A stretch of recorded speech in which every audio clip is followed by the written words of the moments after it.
Hey YouTube, I'm Daver. I'm Jer. And we're the Fragrance Bros. Bros. Popeye over here. Anyway, this week we have a discussion, non-review discussion this time. This time giving our 2 cents on the ever-going discussion and debate on niche versus designer. Yes. And what that means. Mm-hmm. Because there's a lot of talk. A lot of people either do designer only Mm-hmm. or mostly, or because of money, Right. or they do niche only because from what they say of quality. Mm-hmm. And then they're, of course, mix and match and stuff like that. Yeah. A lot of different opinions. Right. But I think it's important for this discussion to first identify what the heck niche is. Sure. And generally, what people consider niche as far as fragrance, Mm-hmm. niche and designer. Designer is a designer house. Mm-hmm. So you have Givenchy, you have Bulgari, you have Gucci, Dolce & Gabbana. Gucci, yeah, all those guys. Mm-hmm. Christian Dior, they're all designers because they sell designer clothing. Right. So they add a fragrance on there to extend their brand Yeah. and just put their mark on there just to add quality to their line. Right. So that is generally considered designer. Mm-hmm. Then you have niche, Mhm. which most people consider niche, a fragrance only house. Mm-hmm. So you have like Creed. Mm-hmm. Then you have like but like by Killian Yeah. and these different things. Amouage and Amouage. Mm-hmm. So you have those, and they're usually higher quality, so to speak, and or so they say. Right. And usually they don't have the same.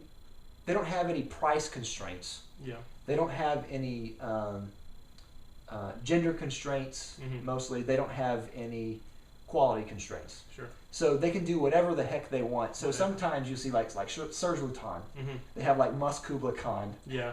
and we tried that, hated it. Smells like a barn. Yeah, it smells like a barn. Jeez. But they can do that because they're just making fragrances just because they want to make fragrances For the art of it for the art of it. versus the dollar of it. Yeah. So generally, as a rule, Mhm. that is what people consider designer versus niche. Yeah. Then you have other ones that are in between. Like you have Tom Ford. Mm-hmm. Tom Ford, they have Black Orchid, Mm-hmm. Grey Vetiver, and Tom Ford for Men. Those are all on their designer line because Right. they're a designer house. And they cost less. They cost less. Cost about average, Mm-hmm. considering. Then you have their private blend, and their Yeah. private blend is more like what you'd find in niche perfumery. So Yeah. you find like most of the line is unisex. Mm-hmm. Most of the line is daring. It's Mhm. really thick. That's just their style, but Yeah. it's higher quality, Mm-hmm. different things like that, and a lot of money. Yeah. So, Right. That's right. Another hallmark of niche perfumes is Absolutely. money, Yeah. price. So there's that. But then you have another gray line, Mm-hmm. which is like designer exclusive. Mm-hmm. So you have like Thierry Mugler, Christian Dior, Mm-hmm. different things like that. They have their own exclusive line. Mm-hmm. Like Thierry Mugler has like the Miroir series, Yeah. and even like Pure Malt, Pure Havane. They only sell them in a limited number for a limited time. Hermes has the Hermescence line. Yes. As opposed to like Terre d'Hermes and Voyage, which are easy to find, cheaper. Yeah. So some companies are towing the line there. Yeah. So then you kind of have that, like that gray line where that is. Yeah. But I think the biggest misconception though is that there is a difference. Mm-hmm. Because if you're a perfect, stranger of fragrances, you don't know anything about fragrances, Mm-hmm. and you watch a video about the niche designer discussion, like Yeah. you watch this video, Mm-hmm. you won't have a clue what we're talking about. Right. Because niche and designer are only terms that the community uses. Right. The average consumer who goes out there and spends money, they're not concerned with the nomenclature. Right. They're not concerned with the terms. Right. All they want is a fragrance. Mm-hmm. And really, there only is fragrance. Yeah. There's not like better fragrance. Right. There's personal preference in smell Yeah. and fragrance. Yeah. It gets further muddied when we talk about niche quality. Yeah. Because again, Yeah. the term niche Mhm. doesn't refer to if you look just the word, Yeah. the term niche refers to a specific niche Yeah. or an audience Yeah. or a group. So you could say that the community on YouTube who actually watches reviews is a niche audience. It's not everybody. It's a slice, a sliver of the people that buy cologne. Exactly. Or perfume. We're just a sliver. So we're actually a niche audience. Niche perfume, therefore, is perfume for a specific group of people. Yeah. Therefore, a specific group of people with a lot of money, expendable money, generally. Yeah. Because they can spend, like, by Killian. You're going to spend, what, like, toward $300 for a bottle? I don't even know. The presentation's amazing. Yeah. But it's for a particular niche audience. Yeah. So you have that. Then so that's the term niche. Really is referring to the audience, not the quality. But we call things niche quality, and to me, that is so confusing and muddled. It has ruined the conversation, the ongoing conversation and debate. Yeah. Because we'll say stuff like, "Oh, this is niche quality" when it's a designer fragrance. What does that even mean? Right. When you're confusing the audience and the perfume distinction. Yeah. And the quality. You're talking about three different things, but you've jumbled it up into one word that is not synonymous with any of those things. There's either quality or there's not. Yeah. There's not niche quality. Even though a lot of niche fragrances do have quality, it doesn't determine that if it's quality or not. Right. Like you speak of, like we've talked about Dior Homme Intense. Those are quality. Yeah. A lot of Thierry Mugler fragrances, those are quality. Yeah. Whether they're niche quality or not, that doesn't make a difference. They're just quality or they're not. The weird thing is that when you say that, there's a connotation that niche is better than designer. Exactly. That, okay, most designers kind of suck. Yeah. But this one is nice enough That's right. to kind of be niche. That's misleading because there are some rock stars that smell great in the niche realm and some that just stink. In fact, you'll find way more stinkers in the niche realm than you will in the designer realm. Yeah. Another distinction to make is that designer houses typically make their fragrances to appeal to the largest possible audience. Yeah. So they will use notes, combinations, accords, things like that, and trends to make fragrances that will sell the most. Yeah. Niche houses typically are not that concerned with that. They're more concerned with the art of it. Yeah. They want to make something that's different, unique, that accomplishes something, personally for the perfume or whatever.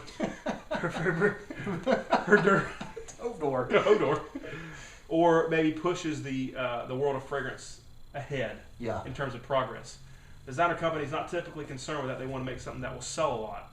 So the funny thing is that in terms of stuff that actually smells good and that is the most useful, designer is going to be the way to go. Yeah. Because it was designed specifically for that purpose, to appeal to the most people.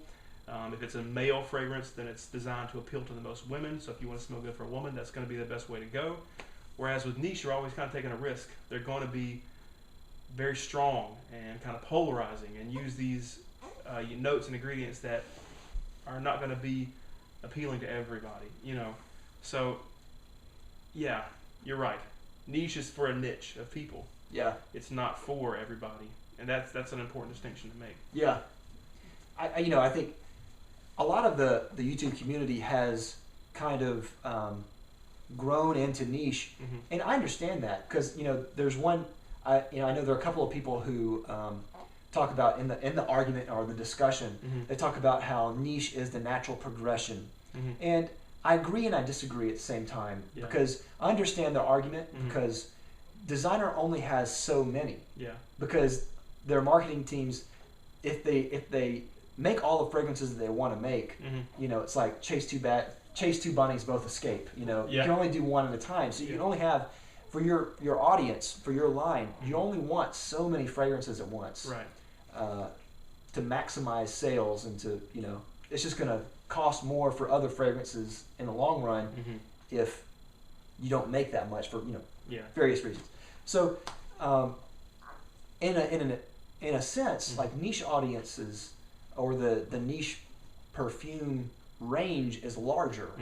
So you have a much larger selection on that side, generally, and much different swath in the range. Yeah. So I can see what they say because the natural progression could be in that way. Yeah. You could go down that way. You can kind of fine tune. Maybe you have a particular note that you like if you like iris, well, you can find the perfect iris that you like. And if you like these couple of different things like pepper or patchouli or stuff like that. You can fine tune them Yeah. in that way. Yeah. But in the way that I disagree with that as well is, I don't think that it is the natural progression in that way alone. Just because to me that sounds kind of pretentious. A little bit. Because you're saying that my taste is better than yours if you only look at the designer Yeah. realm. It's like saying that if I have gone to niche, I'm 18 years old, and you're a tween. You're like Yeah. 10 or 11 because your tastes haven't grown yet. Some people prefer certain things. Yeah. I think it's natural in any hobby that you first start off and you're more comfortable paying less for a thing. Like you know, $40-$50 when you first come into the fragrance thing, that's probably your comfort level. But then you begin to see other things, and then you become more comfortable paying $100, $150, Yeah. maybe $200. So that's natural that you grow in that way. And then as your nose begins to pick up more notes, I think it is natural to look for things that better showcase or emphasize those notes. You're going to do more with that in the niche realm than you will in designer. Yeah. But, you know, Hero posted this comment talking about kind of the same thing. Yeah. He's known for hyping fragrances, intentionally or unintentionally. I think it's probably intentional, since his name is The Hype. Hero the Hype. So he'll kind of take a fragrance, it's usually a niche one that's expensive, Yeah. and say it's the cool thing, and then everyone starts buying it. You know, something about him makes people want to follow him and buy stuff, I guess. And so people were getting mad at him because he was hyping so many things in quick succession that I guess they feel like they couldn't keep up. Why they felt the need to keep up, I don't know. Buy what you want to buy, but you know, whatever. Yeah. So Hero made this little video, and he talked about how the same thing we're saying essentially, and how the fragrance he gets the most compliments from is Play Intense by Givenchy. Yeah. That's a designer fragrance that costs $50, $40-$50. Yeah. And it's not very daring, but it smells good. It smells Yeah. really good, and people like it. So you have to know what you're getting into. It becomes more of a hobby when you go to niche. Yeah. Like, you know what I mean? It becomes more of a thing where I'm collecting, I'm trying stuff. Right. It becomes a little bit less about smelling good. It really does. It becomes a little bit more about trying new things, Mm-hmm. getting some experience, growing your nose, I would say. Yeah. And I would say, you know, especially if you are into perfumery, then niche will definitely be the natural progression, just Yeah. because you want to smell things that are different. You want to smell the art of it. You want to smell the best rose that you can smell. Yeah. Stuff like that. But, you know, for me, I'm kind of on both sides. Like, you know, I'm a reviewer, Mm-hmm. but also, you know, I want to wear stuff that just smells good Sure.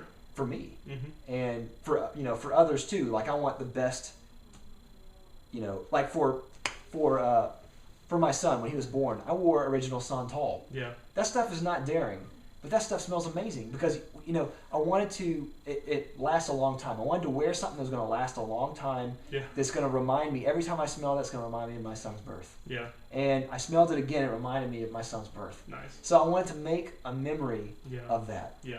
And I know that, you know, you're not going to smell that everywhere. Mm-hmm. So it's not going to be like Aqua di Gio when I smell it on some other dude. Be like, oh man, it's so cheap. Yeah. Now it reminds me of whatever. Yeah.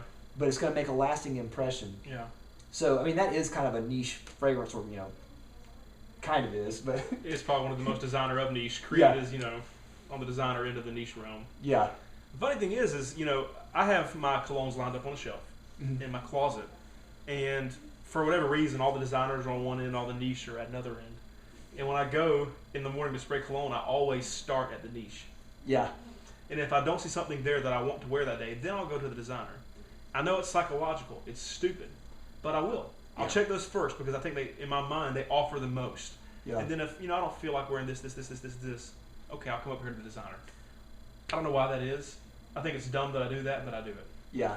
I think it's, you know, just, we've all been brainwashed into thinking that you have to pay more to get more. Mm-hmm. Because, you know, like, we've all seen this scenario before. You want to get like Tylenol or something like that, and you see Walmart brand $1.21 or Mhm. Tylenol $3.99, Yeah. and you're like, well, what's the difference? Yeah. The perception is that the 121 is worse somehow. Yeah, but they're exactly the same thing. They carry the exact same ingredients. They're going to do the same exact thing Yeah. ultimately.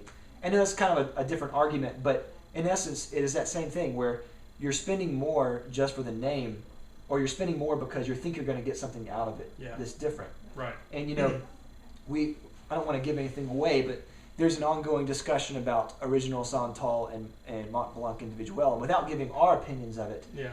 just the fact that there is that debate is telling. Yeah. Because, you know, you can get the same fragrance for way cheaper. Yeah. Oh, you know, you can apparently get the same fragrance Right. from what they're saying Right. for way cheaper Yeah. than you could with original Santal. Yeah. That's very attractive, and it speaks to everyone's desire to pay Yeah. less if they can. Yeah. So yeah, I can't wait to do that video. Yeah. That'd be awesome. Yeah. But yeah, so for me, you know, I just want a fragrance that's going to smell good, that I think that is going to not offend people. You know, I'm not going to wear like Koros to church or something like that, Yeah. you know, where it's going to remind everyone of a urinal or something like that. Yeah. I haven't tried Koros, so I don't really know. That's just an example. Yeah. So I'm not going to wear something just for the art of it sometimes. Yeah. Sometimes I just want to smell great Yeah. for me. Yeah. And I think, you know, we've talked about this before, but if we've seen some people who only buy niche, Yeah. and to me, I think that's really dumb. I really do. Yeah. Like, you're just missing out on a lot of fragrances if you only go in one direction only. Yeah. If you go in only designer only, I think you're missing out on a huge range of the nose palette, so to speak. Yeah. So a scent, to me, a scent is a scent. It is. The niche quality thing. Now, one thing to note is that most designer fragrances are eau de toilette concentration. Yes. Most niche are eau de parfum or pure parfum or whatever. So they will be stronger and last longer. Typically. Typically, Yeah. not always. Yeah. Typically, they will last longer than their designer counterparts. So that may be a part of what people mean when they say niche quality. Could be a factor. Could be. I think also they say it when they smell something that is a that's pushing the boundaries for designer. When it Yeah. smells weird or different, that's kind of in the niche side of things. So they say it's got niche quality. Yeah. But really, you're right. A scent is a scent. Yeah. And whether you paid $60 or $240 doesn't really make a difference.